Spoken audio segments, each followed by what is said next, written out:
Hello, my friends. I wonder what you guys do when you empty out all of your seedling trays, your little starters. If you've got some soil still left in there, maybe you've given up on them. You put in all that you needed for your garden, and you still have ones left over that have been just kind of sitting there, and the parts that have died off, and you kind of got bored with it and said, oh, that's it, I've had enough.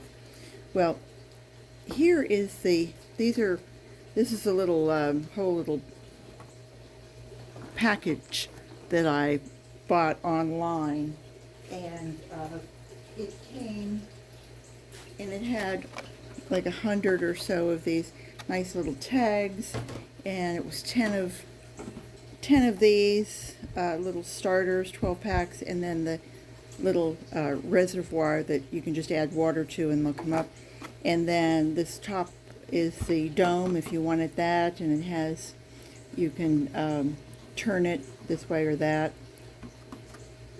and it fits on there very nicely. I bought it, it was I think $18.96. I can't even remember the name. It was on Amazon, and it was just starter trays. And I saw it once, and I haven't seen it since. So I suppose I could go back and try and find the name for anybody who was interested. But anyway, I had some, things that I was just throwing the dirt back into. I'm sorry, throwing the soil back in. And I want to show you what the soil looks like here. Let me just start this down this way. And let's see if I can get that to hold. Okay, great. Anyway, some people take their soil and they say, well, they add it back to the compost pile, or they add it just out into the garden. And because it doesn't seem like it's, it's exhausted. And it looks like almost looks like a cocoon, doesn't it? Anyway, you can see it's still pretty rich, but it's very dry.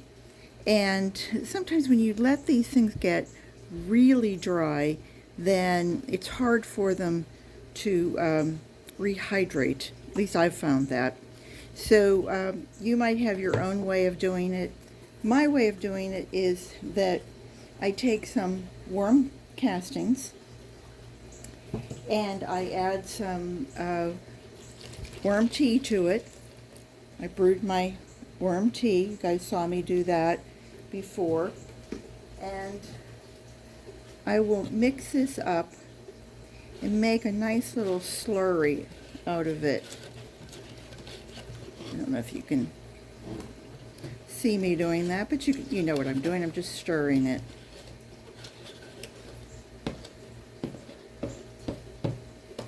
And I also have my little spray bottle, my little spray container.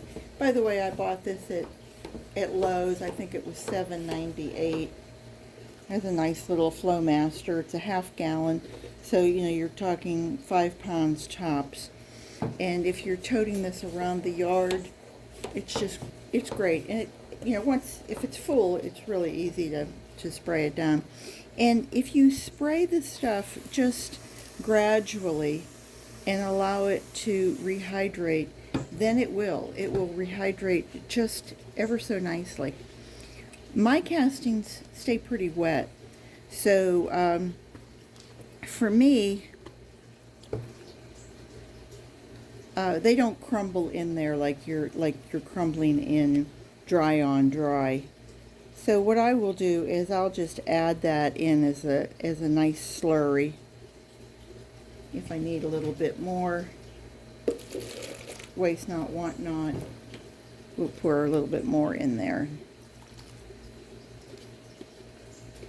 And then I'll just kind of like massage this, kind of like we're fluffing the worms. And if there's anything in there, like the roots from something else that I've given up on.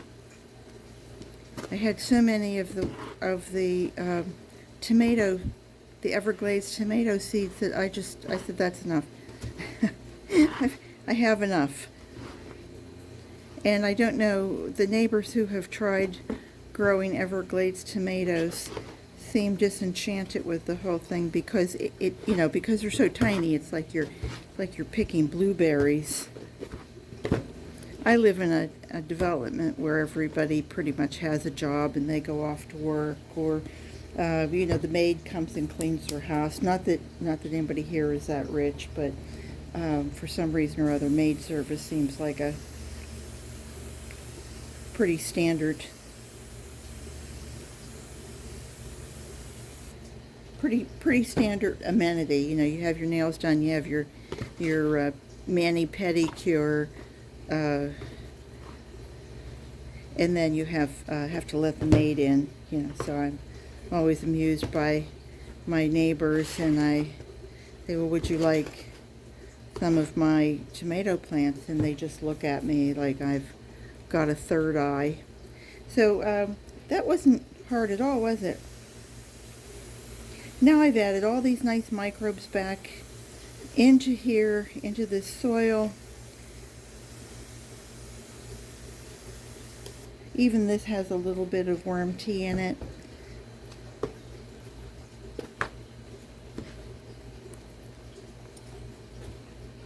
You can still see this was the Miracle Grow potting soil that I took right out of the bag, and I tried to take the chunks out so that I can use it more as a soil for getting seedlings going. So anyway, that was all I wanted to show you. I wonder what you guys do. Those of you who are serious gardeners, do you use your soil over again? Do you add slow release fertilizer? If you're organic, how do you handle it? And that was about it. Obviously, I'm not going to add any strawberry tops or banana peels or anything like that to it because I don't really have any worms in there to eat it, and I don't want that heavy bacteria or any of those bacteria to be in here. But, and I can see I've got a little, but you can see it's just at that really nice stage where, you know, if you held it, it's going to hold together, but if you touch it, it'll crumble. So, anyway, that's the way I do things. I did find a couple worms in here, and I added them back to the, I put them back in the mothership. So anyway, that was all. I just wanted to bring that to you and say hi, and I hope everybody's having a great day, and you'll let me know what you do. So garden what you've got, and come back and see me anytime, because you know I'll be here. Take care. Bye-bye.